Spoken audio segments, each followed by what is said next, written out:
if this is if this is your first time at one of these talks like this. I find auxiliary markings and labels incredibly interesting. My particular interest in this started when I was very young, back when I first started collecting. I had dark hair in those days, when I first started collecting Canada. And I found a cover, very early cover in a dealer's box that was being sent from Montreal to New York.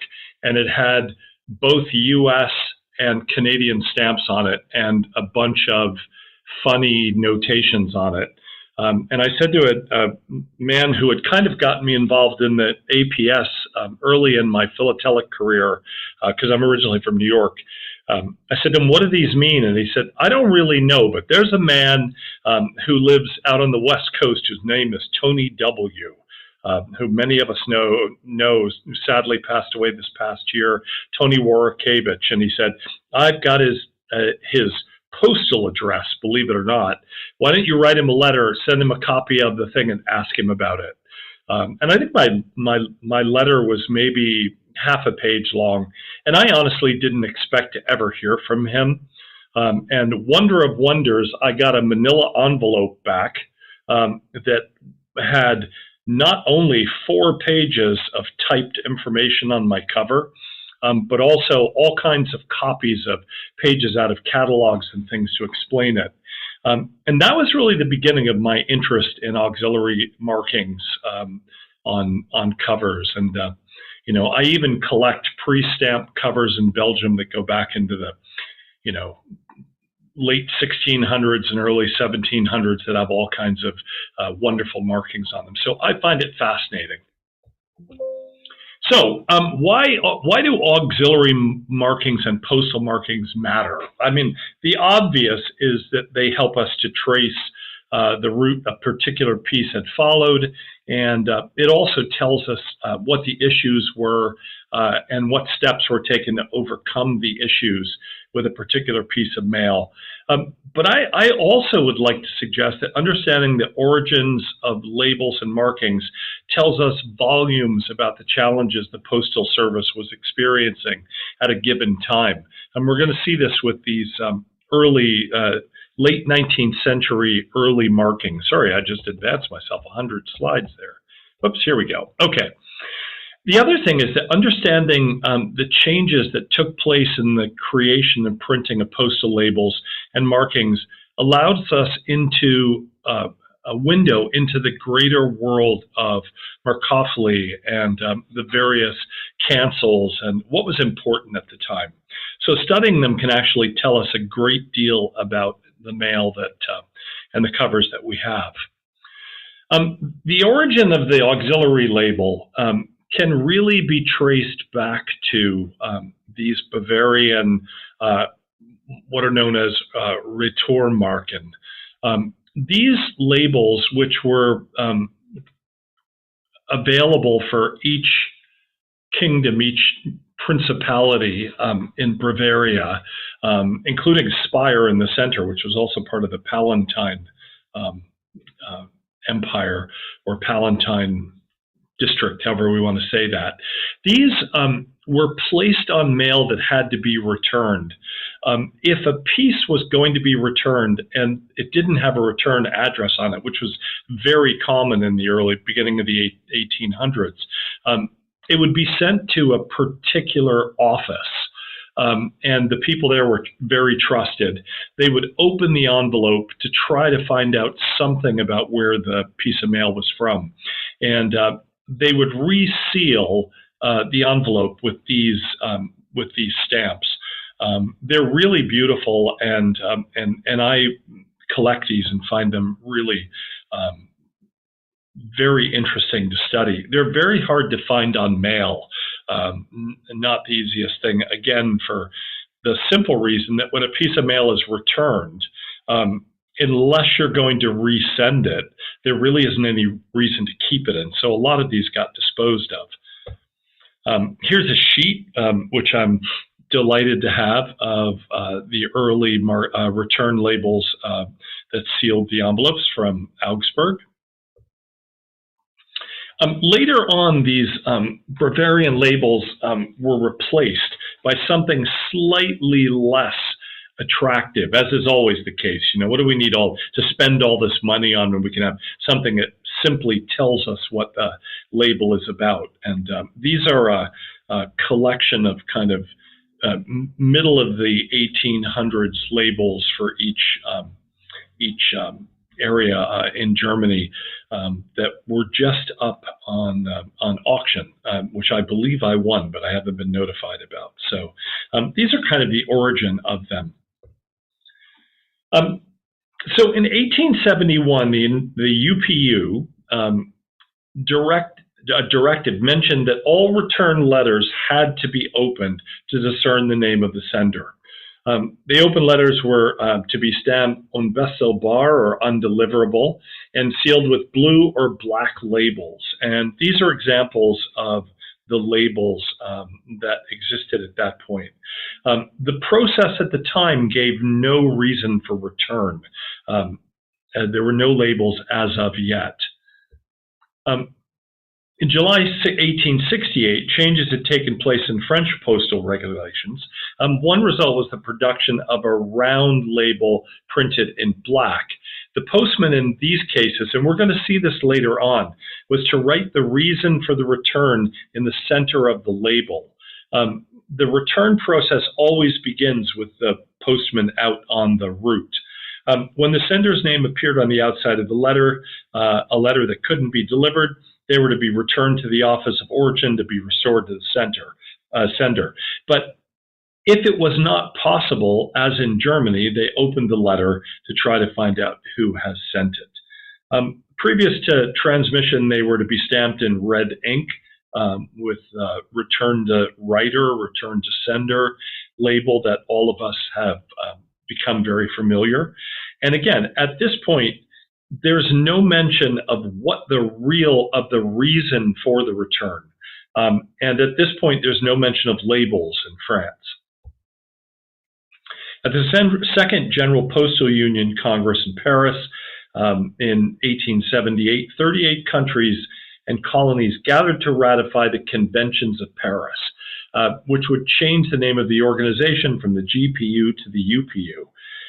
A minor corner of history, at the meeting, a minor discussion was conducted concerned with the growing international nature of the Postal Service. This small exchange expressed concern over the proper handling of mail that moved from the purview of one country's administration to another. You can imagine if you had spent a decent amount of money to mail a letter to someone in a foreign country that you would actually want to know why the letter hadn't been delivered. So the subject of postal auxiliary labels didn't actually appear until the end of the 19th century, when it was first raised in terms of the returned mail. The issues of properly and consistently identifying the reason for a mail's piece of a return were first raised, as we saw in the Agreement of Paris. But on April 1st, 1887, the following clause took effect for members of the UPU. All letters and other items for one reason or another cannot be delivered to the administration of a country of destination must, on the reverse, in French, explain the reason for non-delivery. This advice can be by means of a hand stamp or by applying a sticker. If desired, a warning in the country's own language may also be added. And that's from Dispatch on February 28th of 1887. So it's becoming more specific. They're now requiring that you indicate why the piece of mail was being returned. So the dispatch number 10 suggested that the primary vehicle for marking returned mail would now be the hand stamp, but that hand stamps were, when not available, a sticker could be used. I really was very happy, and I apologize for the poor quality of these hand stamps. I found a complete set of the original hand stamps on Delcamp, and I'm waiting to get them. So I'm sure you all already have examples of these in your own collection. I mean, why wouldn't you? However, the inference was clear that the manuscript markings were causing increasing difficulty because they were hard to read or were imprecise in terms of the reasons given. It would be another 4 years before the decision to utilize postal labels for this purpose would be mandated. Now, by the 1891 UPU conference, which was held in Vienna, Congress delegates restated the policy that postal items must be returned to the sender when they were not deliverable, and that the reason must be clearly stated. The quote was, "The correspondence that is undeliverable must be returned with the reason for deliverability stated." It was shortly after that a directive was created that said that a written indication of the reason was no longer acceptable. And that the goal of the change in 1892 was to transfer the responsibility for oversight to the frontier offices, the offices at which the external mail came in and out of the countries.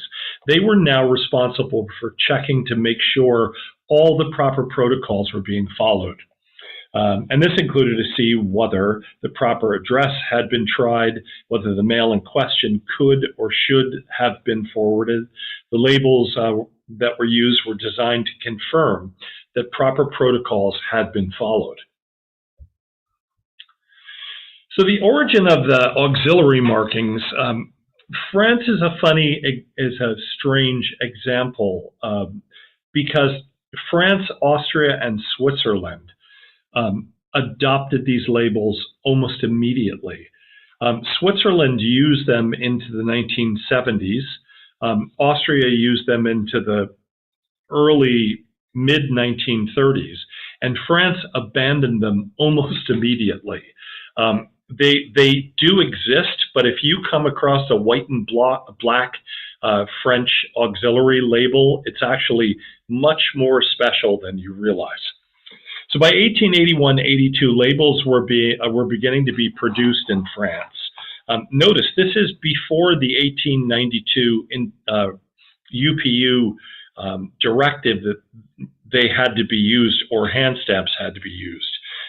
These labels were small, imperf rectangles, 25 by 12 millimeters, with apologies to my American non-speakers of millimeters.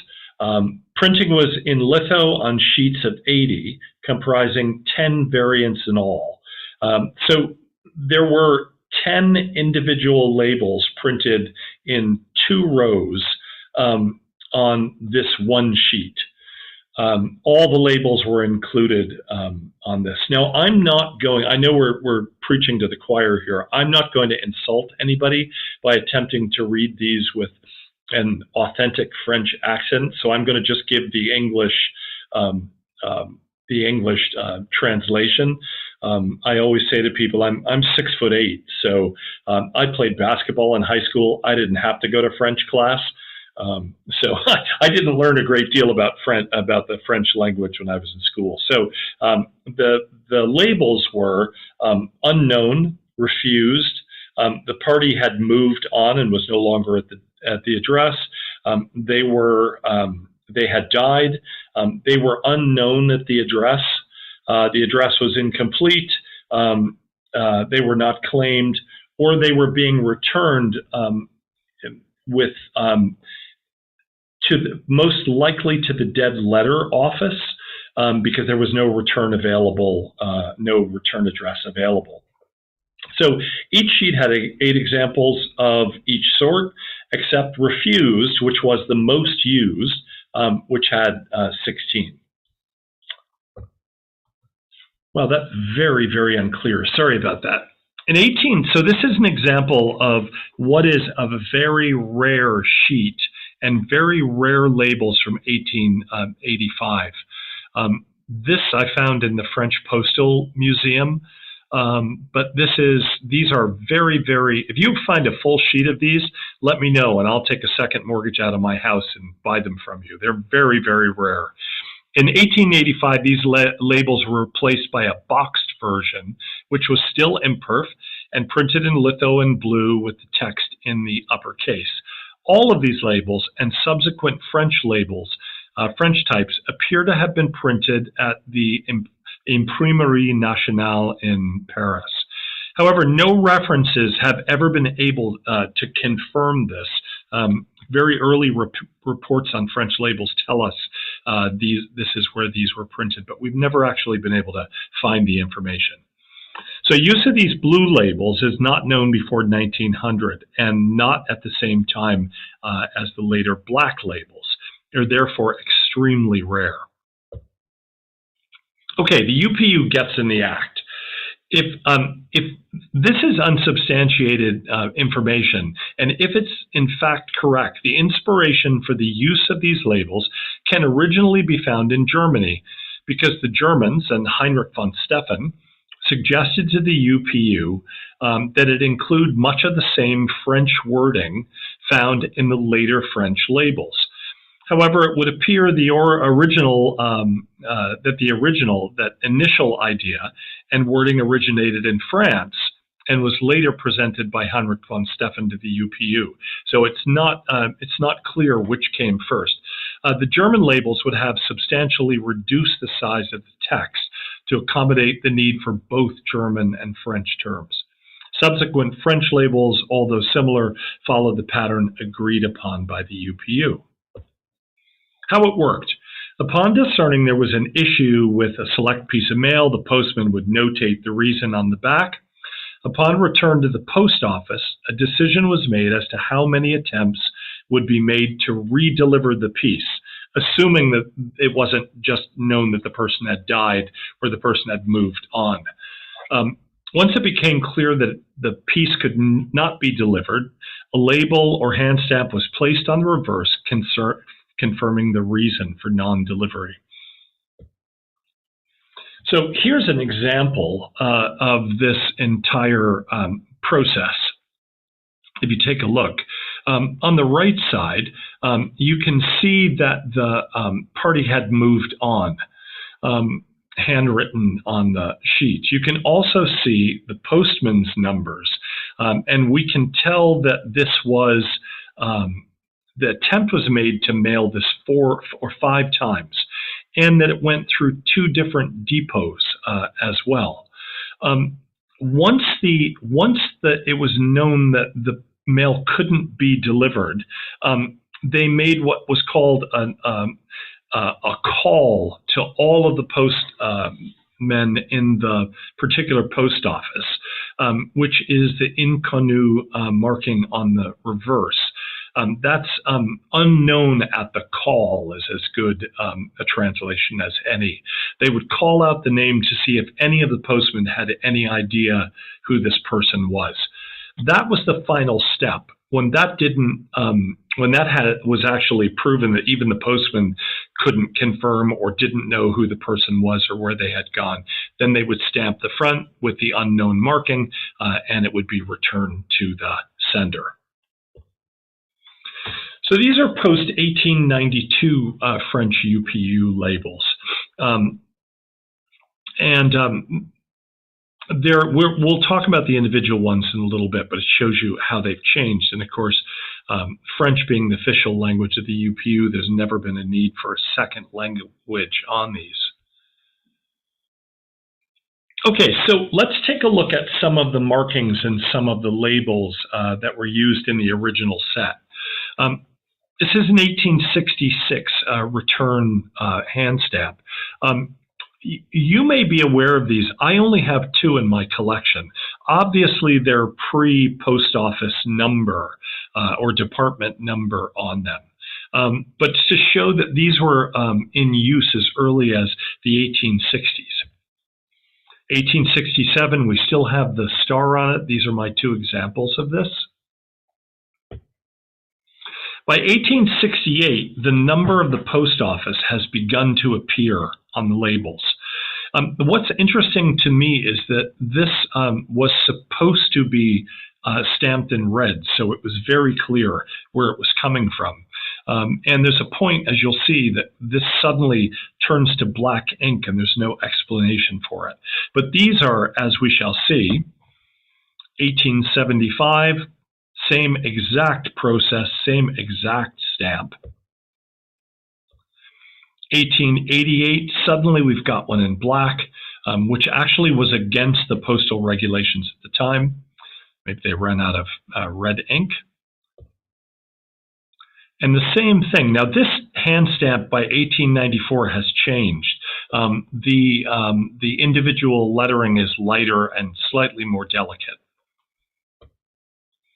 1896, it's a bit heavier now, but still in use. This is over 30 years now. 1899. 1901, notice that the post office number has now, or the department number has now disappeared by the early 1900s. This is a new hand stamp that comes in around 1900. It doesn't mean, however, that the old one didn't continue on in use. Generally, hand stamps are replaced when they're worn out and when they're damaged. So if your hand stamp wasn't replaced, didn't need to be replaced, you didn't require a new one, and you didn't get the up-to-date one.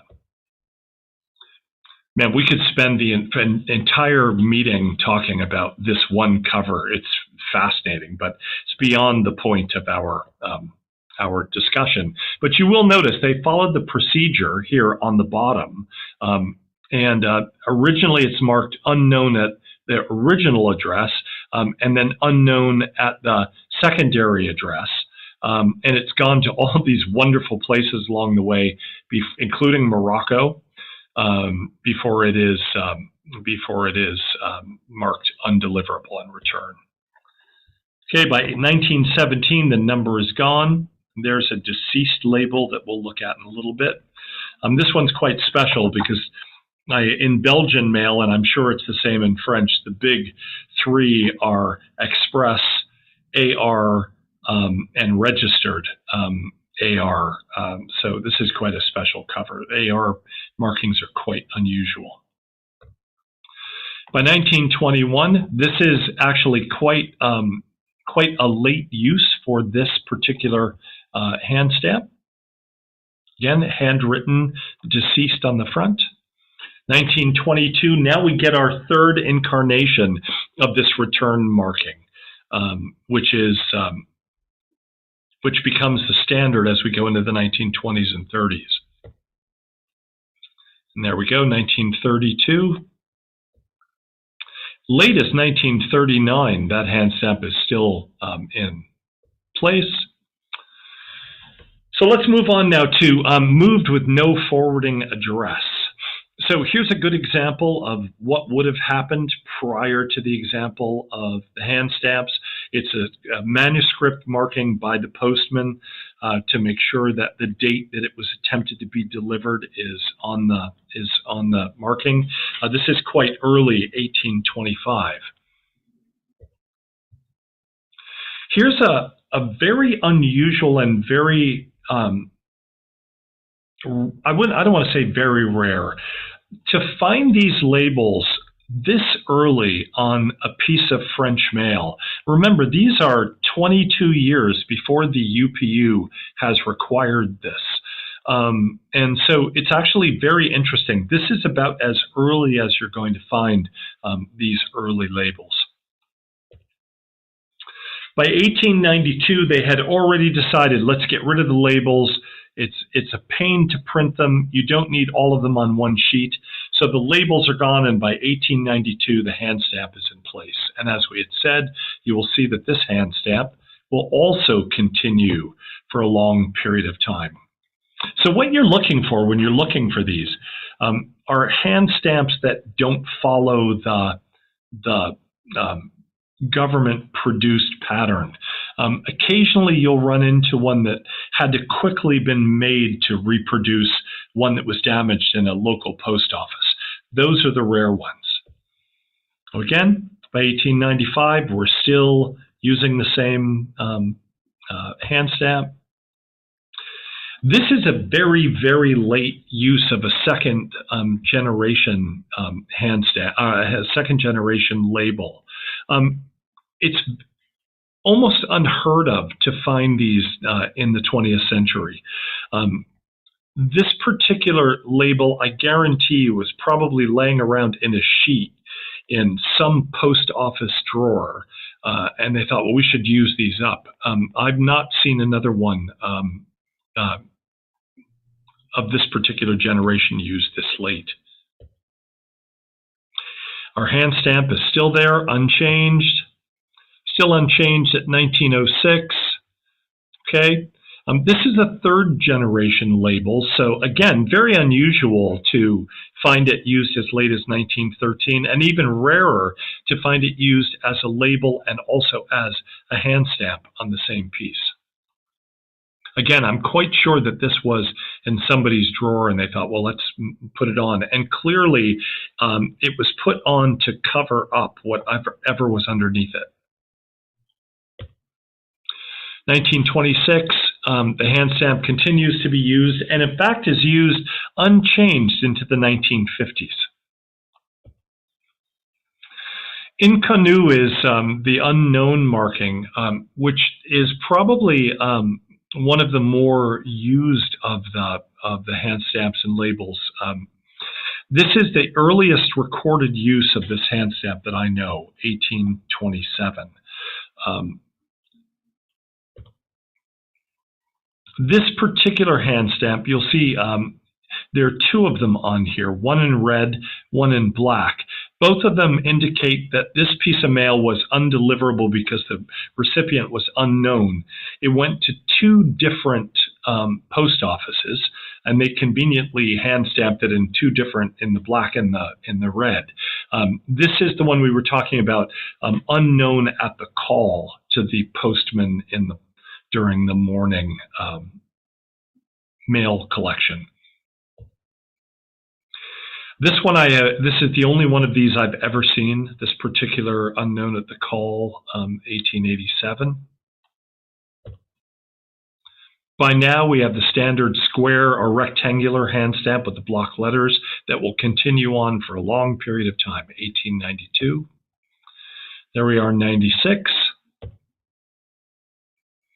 1898, 1904, 1922. This is a rare marking that I have only seen here. No one I know can explain why this marking is what it is and where it comes from. If you have one in your collection, I would be really excited to see it. And we see it continues into the 1938, and in fact, through the 1950s, that rectangular inconnu marking is unchanged from the early or from the late 19th century. I have a particular passion for sorry, the recipient was dead markings. They're very interesting, and you find very interesting things written on the back of the cover. Particularly interesting ones happen when they come from the Ministry of Finance or from the Taxation Department.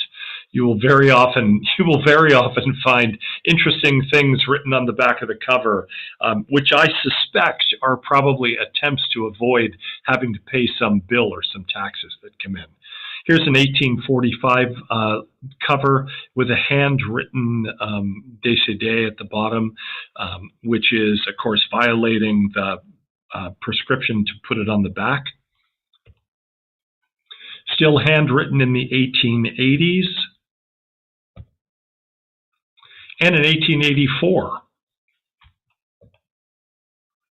1894, still handwritten notations, which is very interesting because the labels did exist, but I'm not 100% certain why they're so difficult to find in the 19th century. Here's an example of the third generation label. 1892, still handwritten. Finally, we get a label. This is a second generation label. Finally, we get a label on an actual piece.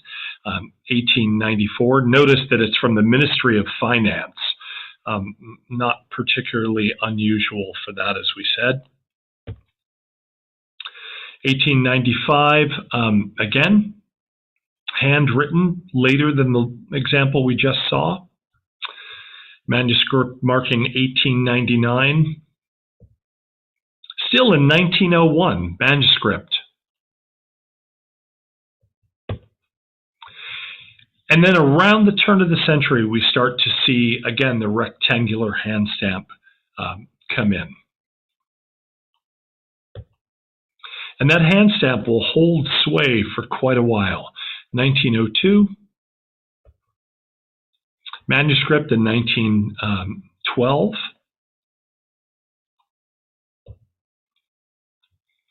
Hand stamp. This particular one is a particularly heavy example of the frame and also of the lettering. So it's obviously a replacement. 1927, still in the same form. Don't know why this is out of order. 1921, manuscript marking. And 1942, this is the same hand stamp as the heavier one that we saw earlier. This is one of the rare of the original UPU markings, and that should actually say labels. While you would think that there would be many labels of the Day labels, there actually are very few of them. So check your collection. Again, a very interesting marking. The refused label. The hand stamp's quite difficult to find. This is a 1951 piece with the hand stamp on it. But you don't, as we said earlier, the refused label was printed in 16 on each sheet. The other ones were only printed as 2. And again, it's very difficult to find the original labels used on piece. There are reasons for this. I mean, if you think about it, if you send a piece of mail to somebody and they refuse it, the chances are it's either going in the basket or you're going to resend it, or you're just going to forget about it. So a lot of these labels were lost because they're not the kind of thing that you put in your desk drawer as a record of anything. And of course, refused means that whoever was supposed to get it has turned it down. So the refused labels are actually very difficult to find. Not claimed. Here's the one of the earlier hand stamps for this. In spite of the evidence that labels existed for this particular were printed for this, I've never seen one used on cover. So again, check your 19th century mail. If you find one, you've got something quite special. Here's the hand stamp that's slightly easier to find, but not until probably the late 1910s. Another example. Unchanged in 1928, a nice postcard from Vichy to Tunisia. And then we get the not known at the address markings. Again, this is a third generation marking, you can tell because of the perforations. 1868, this was a common marking. This is one of the earlier hand stamps. By 1901, it had transformed into the rectangular version that we've seen for almost all of the 20th century French hand stamps. Consistent in 1903. 1911, you can tell that the hand stamps are starting to wear out. This is the same as the one we've seen, but there's been a lot of use and a lot of damage. 1922, 1938. This is a remade version of this. So we're going to finish up with some of the rarer labels and markings. As we said earlier, in many cases, the rarity of these labels and markings may result from being used less than the other labels. I know in Belgian philately and auxiliary markings and labels, the rarest of the bunch is the not admitted to the mail label, which is very little mail was not admitted to the post in Belgium. So when they were usually things like the stamp was on the wrong side, or it was the wrong type of stamp. They didn't even seem to mind anti-monarchy sentiments being exposed in mail. Political things. There was very little concern over that. So you find very little use of the non-admis marking in Belgium. So there are some rare ones in France. This is a first generation label. This is not the 1870s blue label, first generation of the UPU directive labels. And 19th century uses of these labels are very, very rare. I'm sure you would have been just as excited to find this with the marginal markings on the top as I was. I have only seen this label used once on a piece of 19th century mail. Most of the time it's replaced again by a hand stamp. To begin with, an earlier two-line hand stamp, which I'm sure that you're going to be able to guess what the eventual long-term use one was. Yes, it was the rectangular 20th century one, as with the others, 1909. But you're not going to find a lot of those. They don't. They're actually quite rare. The refused markings, which we talked about a little bit earlier, you will sometimes find them refused because of the tax. This is a really interesting cover or folded letter because it was refused due to the postage due, and the person who refused it argued that it was overcharged. The postage due was overcharged. So they took it back to the post office, realized that the person was right, corrected and brought it back, and remarked it as 5 cents or 5 centimes or whatever the case may have been at the time. And so it's a really unusual example of something being retaxed because it was incorrect. This is probably the latest example of a postally used auxiliary label that I have, 1927. And interestingly, it's a really rare usage of a refused label. We talked earlier about how these are not you don't find them very often for whatever reason, but this is 1927. Not from the tiniest of post offices. So it kind of makes you wonder, again, was it laying in the box? I'm not 100% sure. I've never seen the red line in the middle before. So it's a very unusual use of this. Originally, the call was made for the label to say the UPU requested that insufficient address be included on the French in the French catalog of labels. This was quickly supplanted by address incomplete. And so it's very unusual to find anything on a French piece of mail in country, mailed to France and returned, that actually has the words address insufficient on it. This is a 1922 piece that was mailed from Germany to France. I've never seen another example of address insufficient. As you'll see, address incomplete became the norm.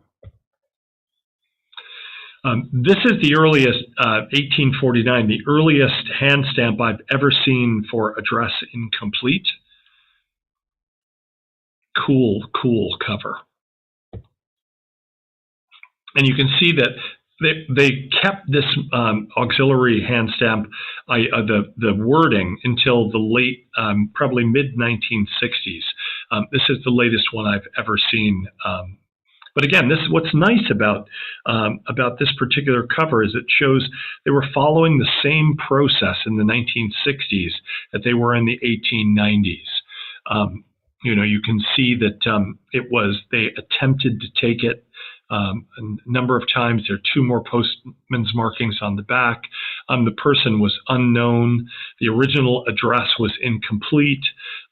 Ultimately, they decided that it was undeliverable, and because it had a return address on it, they were able to send it back to the original poster. So that's the end of my presentation. This is a reasonably new area for me, and so I've done a lot on Swiss and Belgian and strangely Yugoslavian and Netherlands, and so France is the recent.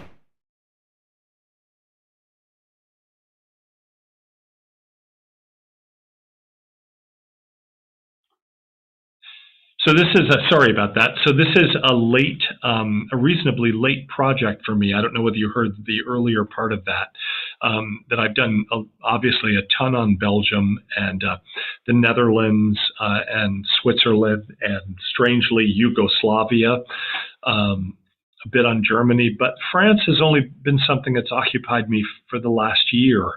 So if you have interesting covers that have markings and you wouldn't mind sending me a scan or even a photo of them, I would be thrilled to see them. So there's my address there, and I hope that you'll get in touch. All right, that was fantastic. Good stuff, sir. Round of applause. Thanks. I've kind of hit everybody. You can unmute yourselves if anybody's got any questions. I'll actually kick off with a question. I just trying to remember where it was. Oh, it was at GAS. I was able to judge an exhibit from the Netherlands that had an entire label of unknown at the call. And Wow. the way they did it, the whole exhibit was on this particular label and the development of it. But the way they did it was at the call, they passed it around and it went to all the little districts, and it was super interesting. So that was the first time I'd encountered anything like that. Yeah. And it was a little bit later, but just about the same time as the stuff that you were talking about there. Did they ever develop anything else other than that one stamp for that particular? It's actually incredibly rare to find Netherlands labels. So the fact that they went almost immediately to the hand stamp, for hand stamps can be used over and over again, and labels have to be printed. And so I actually would love to see a copy of that. I've never seen that. Yeah, it was a neat exhibit. And so the French stuff went immediately to the hand stamp, like you were kind of skipping. Almost immediately. They went through, the blue ones are virtually the 2 sheets of blue ones. The one was a copy that looked black and white, but that full sheet. Those are pre-UPU, and they weren't used a great deal. The black perforated ones went through 3 printings. But my sense is that, you ordered them when you needed them, and people realized right off the bat that it was much cheaper just to use the government provided hand stamps. Just hit the hand stamp. Super interesting. Belgium, I was going to say Belgium and Switzerland. Belgium used labels into the 1960s. There's a very interesting question as to why Belgium used both labels and hand stamps, since it was very clearly indicated by the the Belgian postal authority that you were supposed to use labels. So there's kind of a mix of those. And the Swiss used labels into the 1960s. But Germany a little bit, but most everybody else had abandoned it by the end of the war. Very good. Any other questions? Yes. Yeah. Great talk and fascinating material. The one cover that had both the hand stamp and the label, with the label covering up something, it pretty sure that it says Retour à l'envoyeur, because it's sticking out of both sides of the label on that one. Yeah. And then a question about another auxiliary marking that shows up, especially in early 20th century, Trouvé à la boîte, found in the box. And sometimes that's associated with postage due. And that's always confused me. So I'm not really sure what that means and why a tax was applied to it. Most of the time, that marking means that when the mail was picked up, this was left behind. So it's the postal department's way of saying to the person to whom the piece is being mailed, look, we know this is late, but it's the postman's fault. In other words, it was discovered in the box after the collection. But why do they assess postage due? If that's it's not, I wouldn't, I mean, I can only speak in this case because I haven't done much with the French labels past the UPU ones or markings. But in Belgium, it's always an indication of the fact that it was missed during the pickup. And if there's postage due, I would assume it's just because there's postage due. They're not related. Okay. Thanks. Do you find, Tom, that all of your found in the box labels are almost all marked postage due? Usually. I know that again, sorry to talk about Belgium, but it's my wheelhouse. There were times when people tried to, rather than taking mail to the post office, they put it in the box, assuming that under-posted mail would be missed by the people. It would just be picked up and canceled and sent. So maybe that's why, but I don't know. I'll see if I can find an example or two to send to you. Yeah, cool. That's great. Yeah, the only one that I have of that was it was refused the military concession rate because it was sent at the military concession rate, but it was not signed, and it was found in the box that, hey, we can't confirm that this was a military guy that deserved this rate. So it uprated and gave him postage due for the difference. So that's the only one I've ever seen. That's why it got hit, because it was like in the box, but they couldn't confirm the concession rate. That was Saigon, I think. Tom, a question on found in the box. Are any of the covers that were found in the box registered? No. Okay. These are mostly from my postcard collection, so none of them were registered. They were just ordinary mail. Okay, because I know in some cases registered mail was dropped into the box, and because it was supposed to be registered, then it was marked in some way to indicate that it was improperly posted.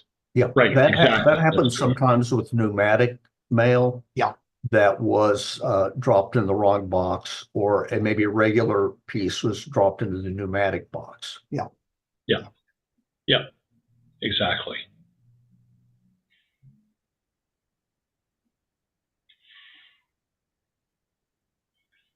Anybody else?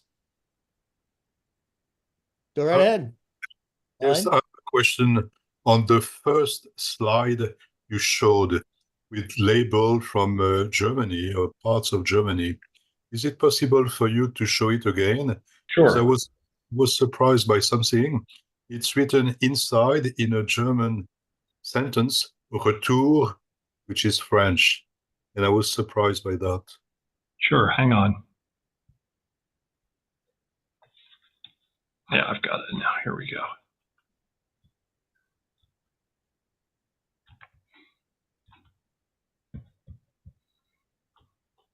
Is that the one you're talking about, or is? No, sorry, it's the page 4. This one. Yes. What is it? So it's written für, which means for, Right. and retour. Right. In German, I would expect zurück, not the French word. So why that? Oh yeah, I see what you're saying. Yeah, no, that's a very good point. You know, the labels are called Retourmarken. So I can't explain why that's the case, unless, although I highly doubt this, that Bavaria had fallen, you know, into the same place that Russia had, in the belief that, you know, French was the language of I don't know, that was the language of, you know, government or intelligent civilized people. I don't know how to put it, but you are correct, though. That is correct. But I'm also very surprised because it's 10 or 12 years after the defeat of the French by the Prussian in 1860, and the two countries were extremely hostile to each other, including on a language point of view. That's why also, well, the fact that the French was used, was the only language of UPU is interesting. But I don't know how the French did to obtain that. No, it's a very good point. Sounds like maybe an article coming up. You can't ask me a question about these things that I can't answer without it turning into an article. So perfect. Okay, thank you. Someone has said, "Don't Friends and colonies."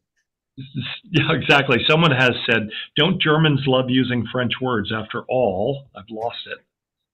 Hang on. After all, oh yeah, okay. Actually, French fries originated in Belgium, so. There's been a request for your contact information again, please, Greg.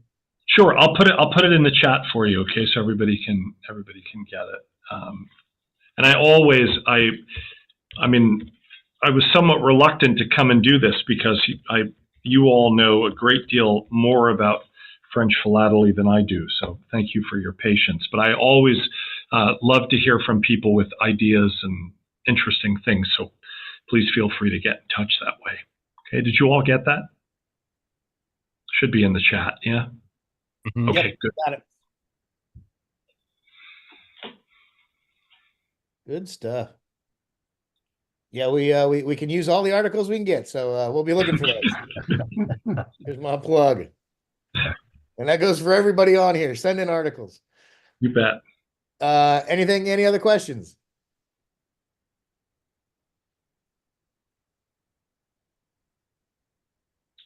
All right. Well, then I'll, yep, just about at an hour here. I'm going to go ahead and stop the recording.